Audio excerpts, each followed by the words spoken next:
Welcome back, everyone, to the Acolyte Podcast. Today we will have another audio reading. Hans Christian Andersen's The Ugly Duckling.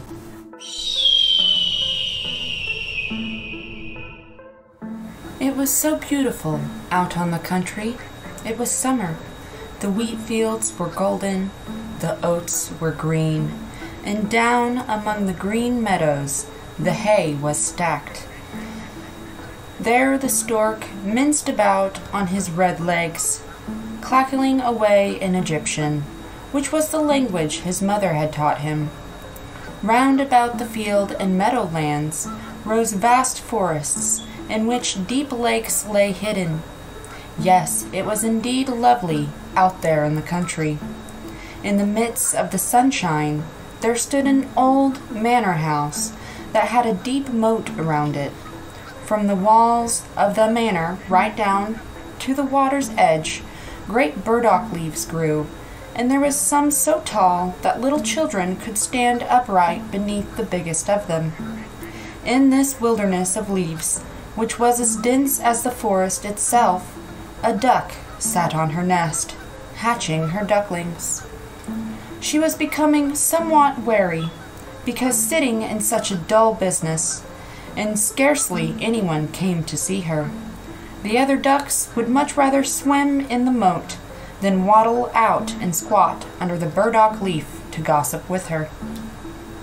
But at last the eggshells began to crack, one after another. "Peep, peep, peep, peep," said the little things as they came to life and poked out their heads. "Quack, quack," said the duck, and quick as quick can be, they all waddled out to have a look at the green world under the leaves. Their mother let them look as much as they pleased, because green is good for the eyes. "How wide the world is," said all the young ducks, for they certainly had much more room now than they had when they were in their eggshells. "Do you think this is the whole world?" their mother asked. "Why, it extends on and on, clear across to the other side of the garden, and right on into the parson's field, though that is further than I have ever been.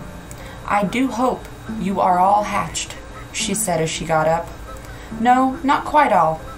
The biggest egg still lies here. How much longer is this going to take? I am really rather tired of it all," she said, but she settled back on her nest. "Well, how goes it?" asked an old duck who came by to pay her a call.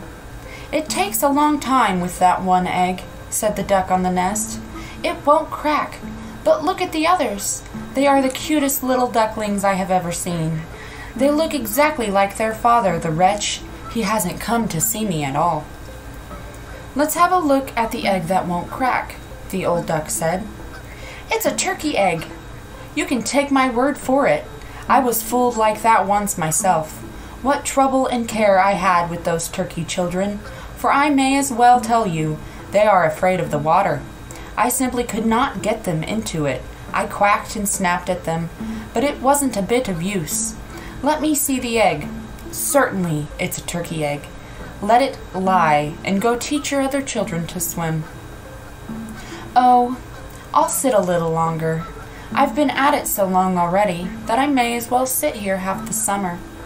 "Suit yourself," said the old duck, and away she waddled.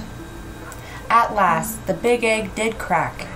"Peep," said the young one, and out he tumbled. But he was so big and ugly. The duck took a look at him. "That's a frightfully big duckling," she said. "He doesn't look the least like the others.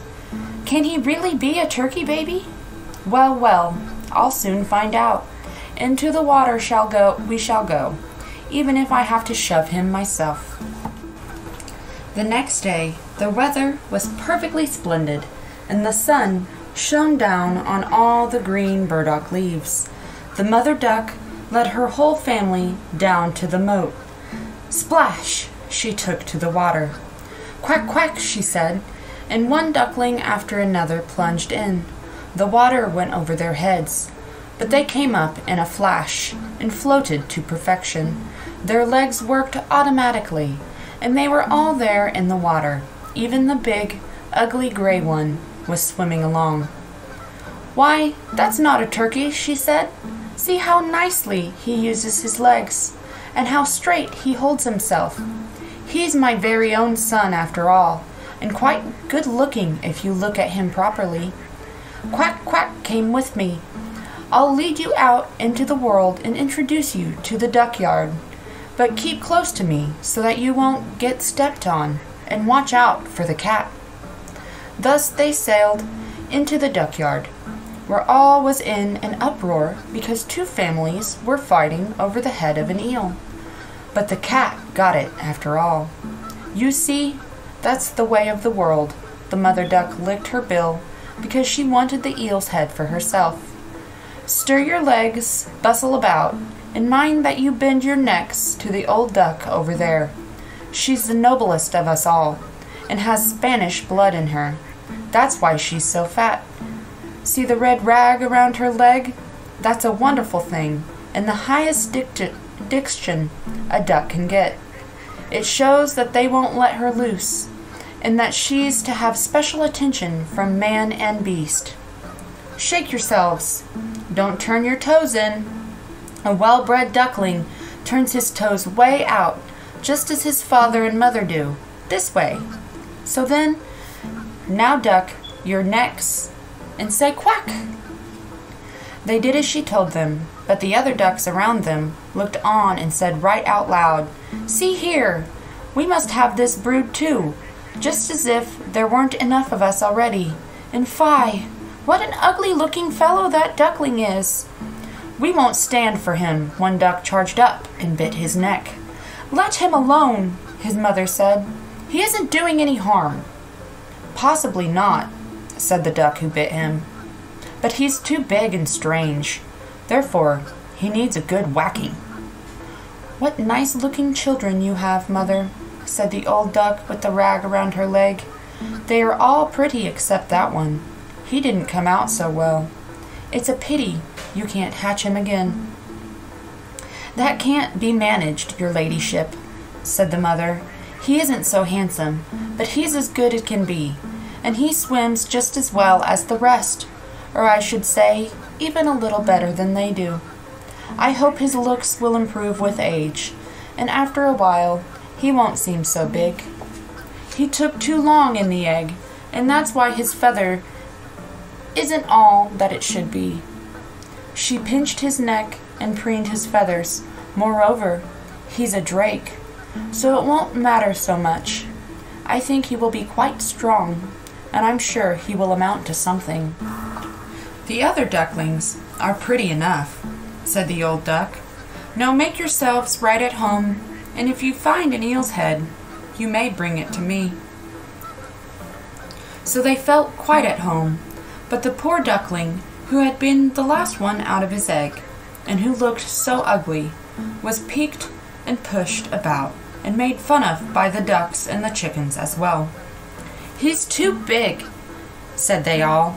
The turkey gobbler, who thought himself an emperor because he was born wearing spurs, puffed up like a ship under full sail and bore down upon him, gobbling and gobbling until he was red in the face. The poor duckling did not know whether he dared to stand or where he dared to walk. He was so sad because he was so desperately ugly, and because he was the laughing-stock of the whole barnyard. So it went on the first day, and after that things went from bad to worse. The poor duckling was chased and buffeted about by everyone. Even his own brothers and sisters abused him. "Oh," they would say, "how we wish the cat would catch you, you ugly thing." And his mother said, "How I do wish you were miles away." The ducks nipped him, and the hens pecked him, and the girl who fed them kicked him with her foot. So he ran away, and he flew over the fence. The little birds in the bushes darted up in fright.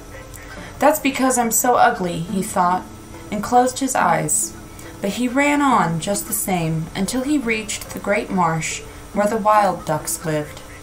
There he lay all night, and with weary, and was disheartened. When morning came, the wild ducks flew up to have a look at their new companion. "What sort of creature are you?" they asked, as the duckling turned in all directions, bowing his best to them all. "You are terribly ugly," they told him, "but that's nothing to us, so long as you don't marry into our family." Poor duckling! Marriage certainly had never entered his mind. All he wanted was for them to let him lie among the reeds and drink a little water from the marsh. There he stayed for 2 whole days. Then he met 2 wild geese, or rather, wild ganders, for they were males. They had not been out of the shell very long, and that's what made them so sure of themselves. "Say there, comrade," they said, "you're so ugly that we have taken a fancy to you. Come with us and be a bird of passage. In another marsh nearby, there are so many fetching wild geese, all nice young ladies, who know how to quack. You are so ugly that you'll completely turn their heads." Bing bang! Shots rang in the air, and these 2 ganders fell dead among the reeds. The water was red with their blood. Bing bang! The shots rang, and as a whole flock of wild geese flew up from the reeds, another volley crashed. A great hunt was in progress. The hunters lay under cover all around the marsh, and some even perched on branches of trees that overhung the reeds. Blue smoke rose like clouds from the shade of the trees and drifted far out over the water. The bird dogs came splash splash through the swamp, bending down the reeds and the rushes on every side. This gave the poor duckling such a fright that he twisted his head about to hide under his wing. But at that very moment, a fearful big dog appeared right beside him. His tongue lolled out of his mouth, and his wicked eyes glared horribly. He opened his wide jaws, flashed his sharp teeth, and splash, splash, on he went without touching the duckling. "Thank heavens," he sighed. "I'm so ugly that the dog won't even bother biting me." He lay perfectly still while the bullets splattered through the reeds, as shot after shot was fired. It was late in the day before things became quiet again, and even then the poor duckling didn't dare move. He waited several hours before he ventured to look about him, and then he scurried away from the marsh as fast as he could go. He ran across the field and meadows. The wind was so strong that he had to struggle to keep to his feet. Late in the evening he came into a miserable little hovel, so ramshackle that it did not know which was more tumble, and that was the only reason it still stood.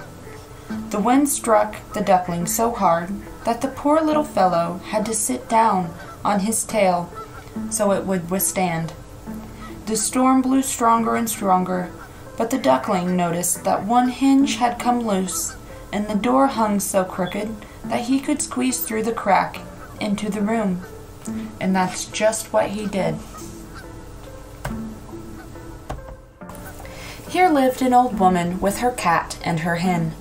The cat, whom she called Sunny, could arch his back, purr, and even make sparks, though for that you had to stroke his fur the wrong way. The hen had short little legs, so she was called Chickie Shortleg. She laid good eggs, and the old woman loved her as if she had been her own child. In the morning, they were quick to notice the strange duckling. The cat began to purr, and the hen began to cluck. What on earth? The old woman looked around, but she was short-sighted, and she mistook the duckling for a fat duck that had lost its way. That was a good catch, she said. Now I shall have a duck with eggs, unless it's a drake. We must try it out. So the duckling was tried out for 3 weeks, but not one egg did he lay. In this house the cat was master, and the hen was mistress. They always said, "we" and "the world," for they thought themselves half of the world, and much the better half of that. The duckling thought that there might be more than one way of thinking, but the hen would not hear of it. "Can you lay eggs?" she asked. "No." "Then be so good as to hold your tongue." The cat asked, "Can you arch your back, purr, and make sparks?" "No." "Then keep your opinion to yourself when sensible people are talking." The duckling sat in a corner, feeling most despondent. Then he remembered the fresh air and the sunlight. Such a desire to go swimming on the water possessed him that he could not help telling the hen about it. "What on earth has come over you?" the hen cried. "You haven't a thing to do, and that's why you get such silly notions. Lay us an egg or learn to purr. You'll get over it." "But it's so refreshing to float on the water," said the duckling. "So refreshing to feel it rise over your head as you dive to the bottom." "Yes, it must be a great pleasure," said the hen. "I think you must have gone crazy. Ask the cat, who's the wisest fellow I know, whether he likes to swim or dive down in the water. Of myself I say nothing, but ask the old woman, our mistress. There's no one on earth wiser than she is. Do you imagine she wants to go swimming and feel the water rise over her head?" "You don't understand me," said the duckling. "Well, if we don't, who would? Surely you don't think you are cleverer than the cat and the old woman, to say nothing of myself. Don't be so conceited, child. Just thank your Maker for all the kindness we have shown you. Didn't you get into this snug room and fall in with people who can tell you what's what? But you are such a numbskull that it's no pleasure to have you around.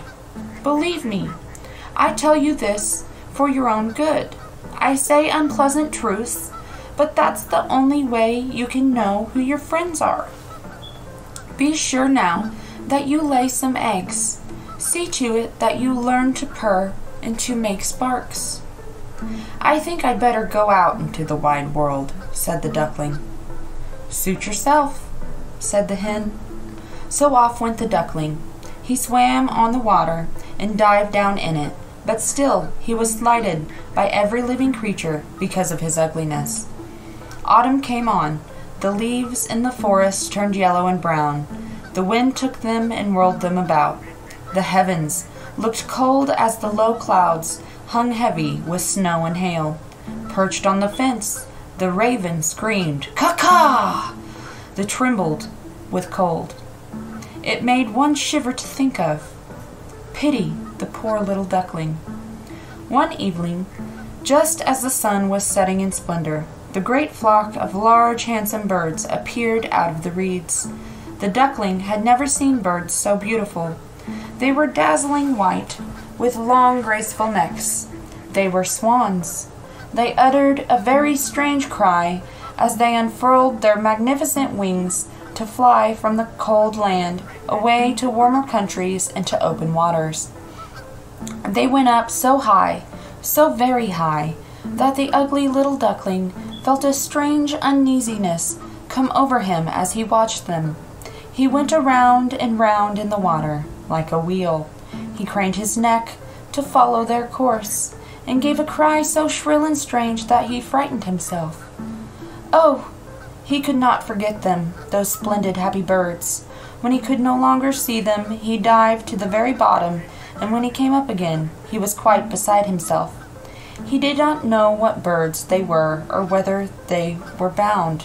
Yet he loved them more than anything he had ever loved before. It was not that he envied them, for how could he ever dare dream of wanting their marvelous beauty for himself? He would have been grateful if only the ducks would have tolerated him. The poor, ugly creature. The winter grew cold, so bitterly cold that the duckling had to swim to and fro in the water to keep from freezing over. But every night the hole in which he swam kept getting smaller and smaller. Then it froze so hard that the duckling had to paddle continuously to keep the crackling ice from closing in upon him. At last, too tired to move, he was frozen fast in the ice. Early that morning a farmer came by, and when he saw how things were, he went out on the pond, broke away the ice with his wooden shovel, and carried the duckling home to his wife. There the duckling revived, but when the children wished to play with him, he thought they meant to hurt him. Terrified, he fluttered into the milk pail, splashing the whole room with milk.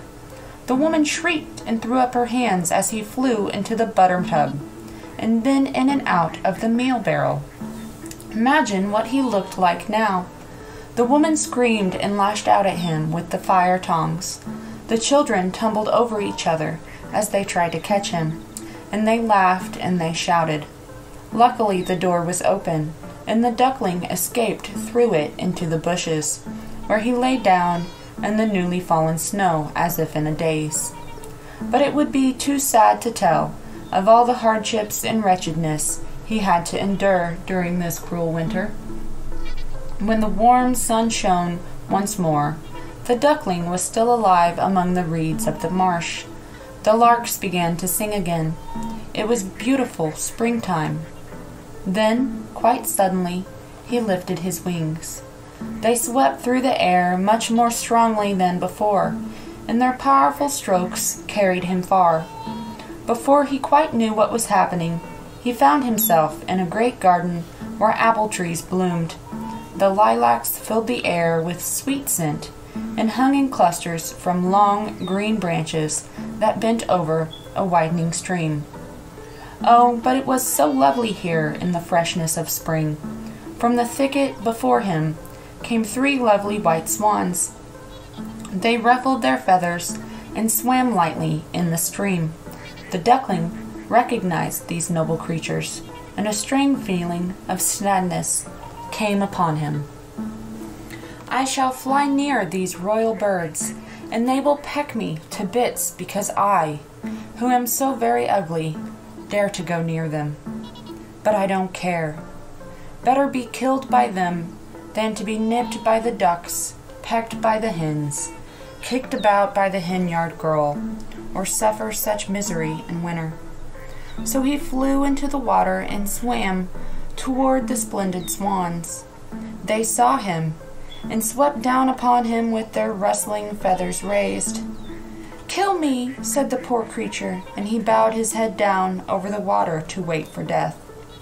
But what did he see there, mirrored in the clear stream?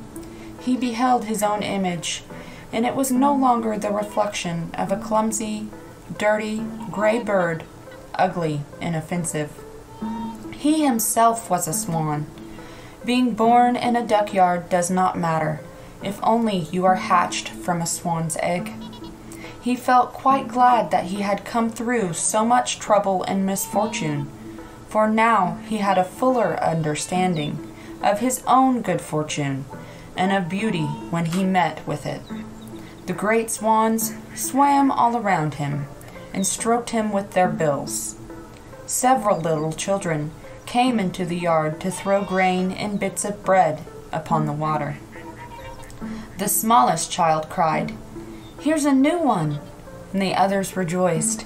"Yes, a new one has come!" They clapped their hands, danced around, and ran to bring their father and mother. And they threw bread and cake upon the water, while they all agreed, "The new one is the most handsome of all. He's so young and so good-looking." The old swans bowed in his honor. Then he felt very bashful and tucked his head under his wing. He did not know what this was all about. He felt so very happy. But he wasn't at all proud, for a good heart never grows proud.